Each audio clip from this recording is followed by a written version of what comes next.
Hey guys, I'm Jacob Fleck, I'm Justin Lutz. and we're going to be talking about events of World War II and the different conflict theories that we talked about in class and how they relate to this. So the Treaty of Versailles marked the end of World War I. It was signed on June 28, 1919, 5 years exactly to the assassination of Franz Ferdinand, which first started World War I.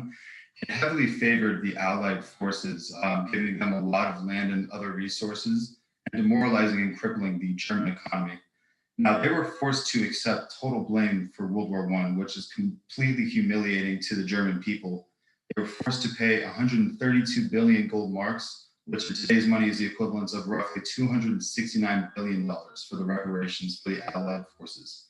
By November 1923, 42 billion marks is the equivalent to 1 US penny. So Germany's punishment was pretty significant. They were heavily reduced in military power, reducing their army to only 100,000 men as opposed to 500,000. They were not allowed to carry any tanks or airplane divisions, and their navy was reduced to 15,000 men, which is significantly lower. It was about 1/10 less of what they had pre-war.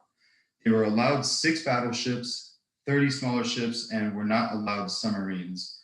And they were also forced to demilitarize the Rhineland, which is 30 miles east of the French border.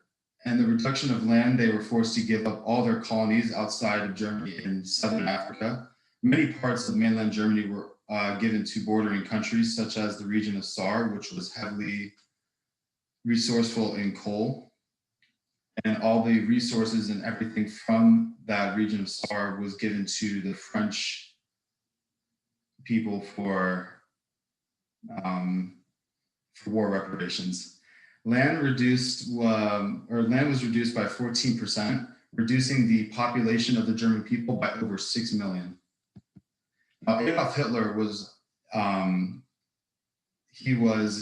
very influential person in the political party, and due to poor economical conditions, Germany was desperate for a leader. Now, Hitler promised to undo the Treaty of Versailles and bring back the economy, uniting the German people as one. And he did this by labeling Jews as scapegoats for Germany's problems, which gave the German people someone to blame for the economic problems that they were facing. And popularity with him grew more with the Great Depression. Hitler became Chancellor of Germany in 1933. And the first thing he did was stick to his plan of reuniting the German people and bringing back the land and bringing an army so that Germany could feel powerful again. He expanded the German army back to over 500,000 people, added the tank and plane divisions back, and remilitarized the Rhineland. This, in fact, annexed Austria with no military retaliation and forced Czechoslovakia to give up the Sudetenland. How does this tie in with the overall outcome of the Treaty of Versailles? If you look at Chapter 4, using power to achieve goals, the Allies were controlling the relationship and controlling the outcomes of what the German people were allowed to do and say. They were forced to accept whatever consequences the Allied powers gave them since they had already lost the war. Now, if you look at the Kantian deal, if nations are interdependent, they won't seek to destroy one another. Now, with that being said, if countries are able to have foreign policies and talk to each other as opposed to having the military get involved, then peace agreements and deals can be made without having to use military. So if international organizations are founded, delegates can negotiate policies without having military get involved. That is why after World War II, the League of Nations was created in 1920. However, the German country was not allowed to join until 1926. Now, if you look at defining intergroup relations, Hitler used the Jews as a symbol of why Germany was economically stable. And the interest-based conflict, Germany wanted to take back what they had lost from the Treaty of Versailles. They were already humiliated and wanted to bring back the respect of the German people. And that's why Hitler was a great person with his rhetoric and speech when he gave speeches in political power, and that made him very influential. So initially, the United States was not very involved in World War II, but that all changed after the bombing of Pearl Harbor. On December 7th, 1941, Imperial Japanese Navy bombers attacked Pearl Harbor in a surprise attack. In response to that, the Japanese announced a declaration of war against the United States the next day, and the United States returned the same declaration. This was when the United States formally entered World War II. The textbook talks about different types of intergroup relations.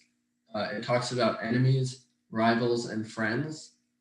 For the enemies sections, it writes, "We treat other groups and nations as enemies when we imagine the world to be a dangerous kill or be killed place where survival is the highest value."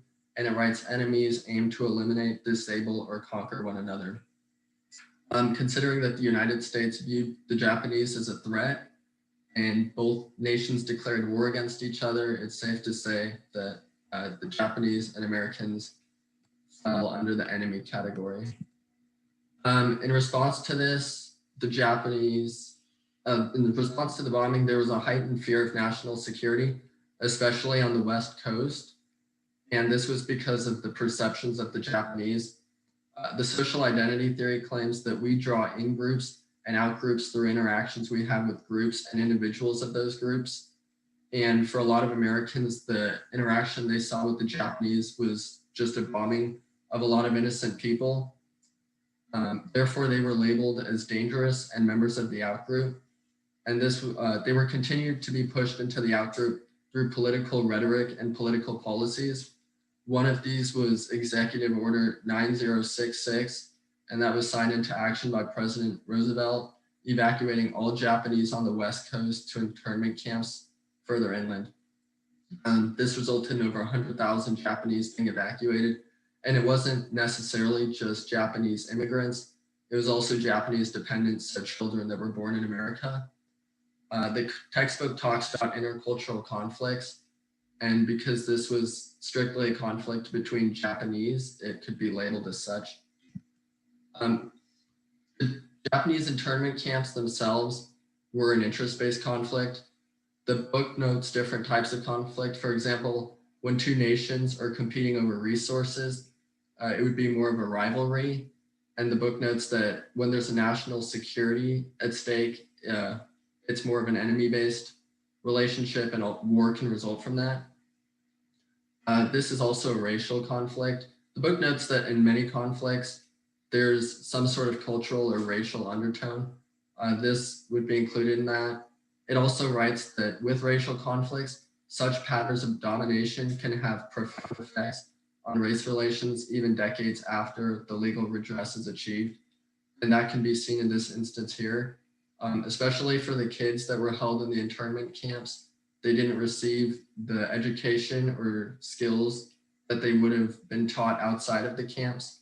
So when they were released, they were less educated and therefore remained poorer compared to others who were not interned. There eventually was a resolution as the war drew closer to an end. Many Japanese were released from the internment camps.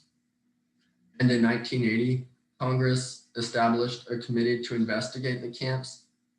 Through interviews and testimonies, they began to reverse the injustices. The book talks about acknowledgement as one of the first steps to resolving conflict, which is acknowledging the wrongdoing. And through releasing the Japanese and talking with them to find out what their needs are, they did acknowledge that. And they in turn made changes based off of it. In 1988, President Ronald Reagan signed a public law recognizing the mistreatment of Japanese Americans. In addition to a formal apology, each person that was held in an internment camp received a $20,000 check. The book talks about different types of conflict resolution patterns. It states that Ralph Kilman and Kenneth Thomas noted people move cooperatively if they have high concern for others and aggressively if they have high concern for themselves. This results in 5 different conflict styles: accommodation, avoidance, competition, compromise, and collaboration. Because the United States did have high concern for the Japanese, they did move through a cooperative conflict resolution style. They moved to the accommodative one. So the book writes under accommodation, if you care about the other person, but your own personal gains are inconsequential, that's when you would oftentimes result to this. And because the United States cared about the injustices of the Japanese and had nothing to gain from it, they kind of knew they were in the wrong. They resulted to that. Here are the references that we used from the articles. And ultimately, our presentation that we gave talks about two main events of World War II.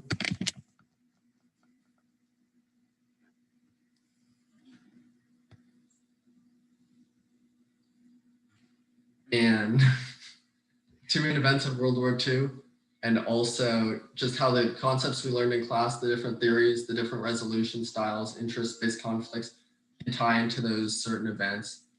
It also teaches us how we can learn from these events in the future and better manage conflict and the differences between multiple nations. Thank you guys for watching.